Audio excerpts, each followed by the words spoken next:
à tous, nous sommes le 4 décembre et aujourd'hui je vous retrouve pour vous parler de Andersen, Les ombres d'un conteur de Nathalie Ferlu et c'est aux éditions Casterman. Ce livre est une bande dessinée, ce qui m'a séduit en premier c'est d'abord le dessin. Je fonctionne beaucoup au coup de cœur graphique et ici il a été total. Andersen est l'un de mes conteurs préférés, c'est mon conteur préféré, j'adore son univers mélancolique et doux.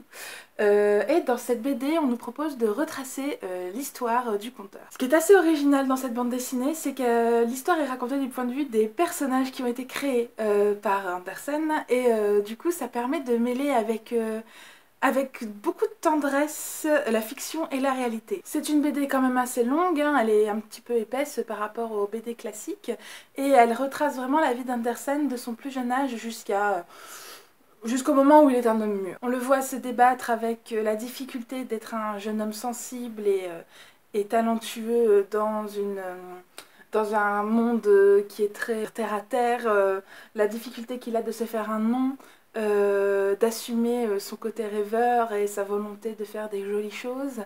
Il se débat aussi également avec une histoire d'amour impossible avec une jeune femme et également avec des sentiments qu'il a pour son meilleur ami.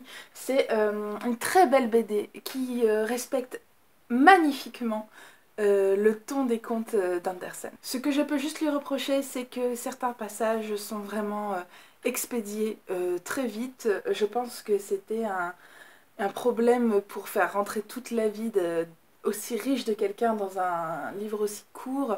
Néanmoins, c'est quand même une merveilleuse introduction à la vie d'Andersen et je ne peux que vous le conseiller. Pour vous montrer un peu à quoi ça ressemble à l'intérieur, là c'est une double page où on évoque brièvement les plus célèbres contes d'Andersen. Le dessin a ce côté un peu nerveux, un peu limite du croquis que j'aime beaucoup. Enfin voilà, c'est un petit trésor. Voilà, c'est tout pour aujourd'hui. On se retrouve demain pour un nouveau livre. Et en attendant de vous revoir, je vous souhaite d'excellentes lectures.